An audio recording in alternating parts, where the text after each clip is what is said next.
What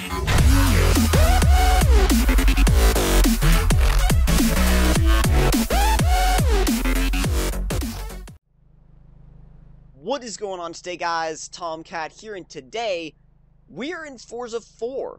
Why? So basically just because I wanted to drift on Fujimi Kaido again, because I missed it so much, and it's a track that really meant a lot to me, especially when I was just getting into Forza, and I spent the most hours by far in Forza 4 on Fujimi Kaido, and I really like the track, and I really kind of have a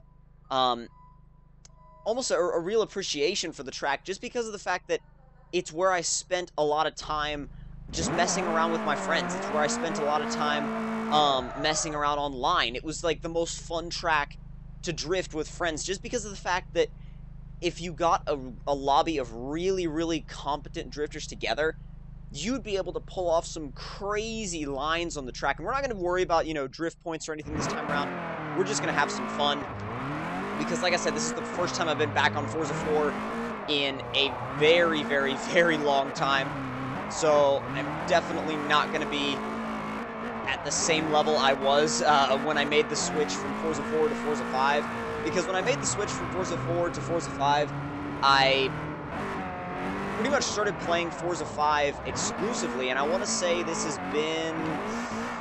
It's been a really long time since I've been on Forza 4, a really long time, and the handling and the physics, you can feel the slight differences, but the best thing about it is that I really felt it all come back to me. I really felt it all, just the instincts and the physics of the way the cars drove and felt and slid.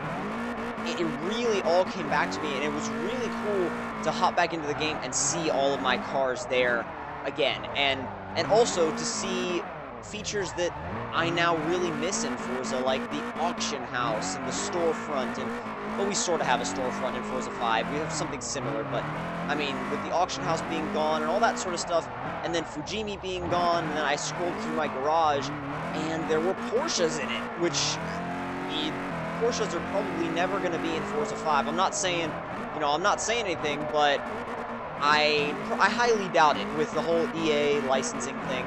They're probably not going to make it into Forza 5, but just the fact that they were here was really cool. And it's funny because I was going through a lot of my older games earlier, and I was like, you know what?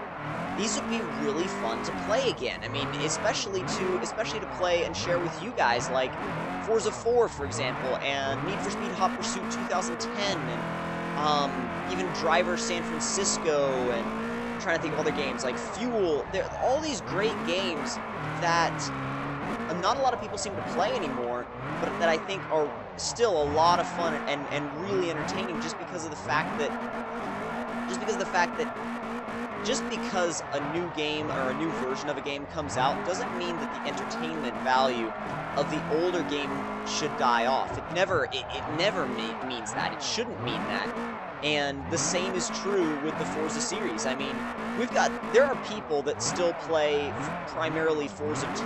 I mean, it's a very small community now, but it's still there because they love that game.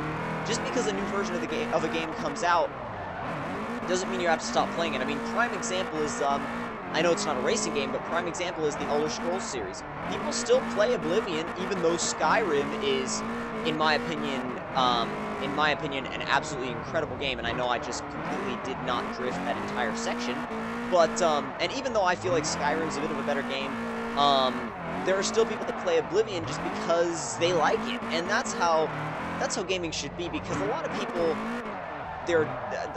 just play certain games because that's what's new, or that's because that's what everybody else is playing. And I totally understand that because I do the same thing. But it's always a good thing to go back and revisit games that you may have really enjoyed in the past, because you'll still enjoy them. You'll enjoy them again. And just because, oh god, my controller vibration just died. This is gonna become a whole lot more difficult now. But anyway, the big thing with these older games is that a lot of people just forget about them, and it's kind of like with older cars, for example. Like not really older cars, like, because I'm not talking about classics, because those get a lot of appreciation. I'm talking about things like where, say for example, a really popular sports car will come along and everybody will want one, everybody will be driving one, and I've just spun. Everybody will want one, everybody will be driving one, and then the new version comes out, and then all of a sudden, nobody really pays that much attention to the older version anymore. But then again, if you go back and drive it, you'd realize why you loved it, and that's kind of what's happening to me right now with Forza 4, is going back to it and realizing how much I loved this game, and how much I loved all of the features that this game had. I mean, yes, Forza 5's graphics are way better, and the environments and the tracks are more polished, and everything is just sort of a little bit better screwed together, but Forza 4 just has a charm about it. It really, really does, with the way these tracks are done, and I almost feel like, since there was more of a focus on cars and tracks rather than graphics alone, it was a better game because of that. Because they weren't focusing, because they weren't chasing graphics, because they weren't chasing just the ability to be a technology demonstration. Forza 4 ended up being an incredible game because of that, because they were allowed to just go all out and focus on cars and tracks. That's what made Forza 4 so special, and that's what made it the game that everybody loved. Well, I wouldn't say everybody, because there are some people that absolutely hated Forza 4. I don't understand the logic behind it. But actually, I remember it was kind of a weird trend when Forza 4 came out originally, and people were like, had still been playing Forza 3. A lot of people like moved over to Forza 4 and then instantly came back to Forza 3 saying Forza 4 sucked. I never understood that. It just never really clicked with me. I prefer Forza 4 over Forza 3. Forza 3 was kind of it was actually, in my opinion, one of the weaker games in the series. I know a lot of people might not agree with that, but for me, Forza 3 was one of the weaker games in the series. Forza 2 was really good. Forza 2 had a bunch of rare cars and like unicorn cars in it that just immediately disappeared from the Forza series after Forza 2.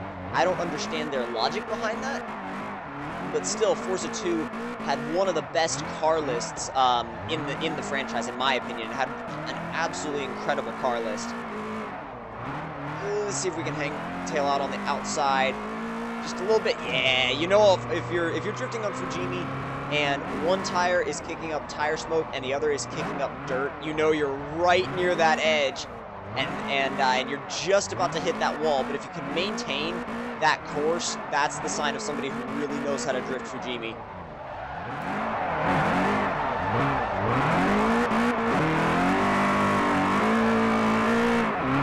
Love the tune on this car. I didn't even look at it before I started driving it. I just kind of jumped into it. I saw it in my garage. It was like the last thing I had driven, and I was like, okay, fair enough, I'll try it out. And sure enough, I absolutely love the tune on it, because the tune must have been one that I spent a lot of time on and did a lot of I guess research and development with it, if you will. And it definitely shows, because I really like this thing. I really like I said, the way the tune is balanced. The car is at about, I want to say 530 horsepower. So for the weight, it's got a great amount of power for the weight. But I mean, it's not, you know, crazy powerful or anything. It's not one of those like 800 horsepower Silvias or anything like that. Ow! Ow! Oh, come on. I forgot how much this section could kind of just get you forced into the wall with gravity.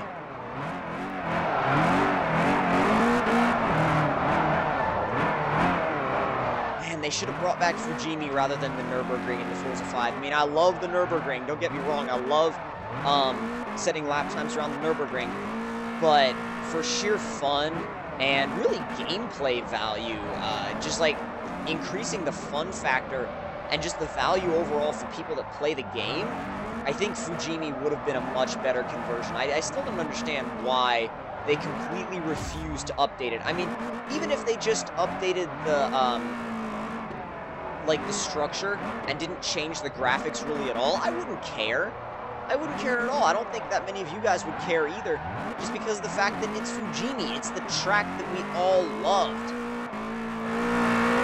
And that's still my biggest gripe with Forza 5 to this day, is that they didn't bring Fujimi in. I love Forza 5, don't get me wrong, but I mean, rather than creating a couple of new tracks, and then updating the Nürburgring, I would instantly trade all of those for an updated Fujimi. I would absolutely just instantly trade all of those for a fully updated Fujimi. I think it would be the most used track. I think it would be definitely the one people would spend the most time on online. It would just be fun, and I feel like they kind of get away from that sometimes. They kind of try to focus on, like, oh, we can make a slightly better lighting engine. Oh, yes, and make it reflect better off of your windshield. I don't care about that. I care about the gameplay, and I don't want this to turn into a rant. I really don't. I just realized that's where it was going, and I was like, yeah, I should stop. But there is just a lot of memories here, a lot of memories in this track. And drifting on it again has definitely, as you guys can definitely see, has brought out a lot of those memories and a lot of what I want to see happen in the Forza series. But who knows? Maybe everything will come together in Forza Motorsport 6. You know, for their next motorsport title anyway, Forza Motorsport 6, if that's even a thing. Maybe that'll maybe all of these things will come together. And I'm actually, oh god, that's gonna be bad. I saw it coming. That is, like, probably the scariest corner on the track, because if you mess it up one bit, you're done. But another thing that I did want to touch on is actually Horizon 2. And Horizon 2 is looking absolutely stunning to me. In Horizon 2, since it's more about the world map and things like that, I'm not really concerned with the size of the car list, the smaller size of the car list, because of the fact that a lot of the cars in that game, in Horizon 2, they all work. They're all perfect for that game, and I've just completely screwed up. I don't know, I was doing really well earlier. I just screwed up a lot right there. But Horizon 2, I'm not worried about the car list that much, because it's more about the open world, and plus, the cars in Horizon 2 were all picked very well. There isn't a single car in Horizon 2 that I've seen so far that I think shouldn't be there. There's not a single car, like I said, that shouldn't be there. There are a couple of cars that definitely should be in there, like the Jaguar F-Type, which I mean, the F-Type and the Project 7 edition of the F-Type, but I'm sure, or I'm hoping at least, that those get revealed as we move forward. But if you guys enjoyed the video, don't forget to leave me a like. Tell me in the comment section down below what you guys thought of my little bit of a return to Forza 4, and don't worry, Forza 5 will be coming back just as usual with drift builds and things like that, and also the budget builds, which will be coming back very soon as well. But again, I hope you guys enjoyed, and I will see you guys in the next one. Talk to you guys later.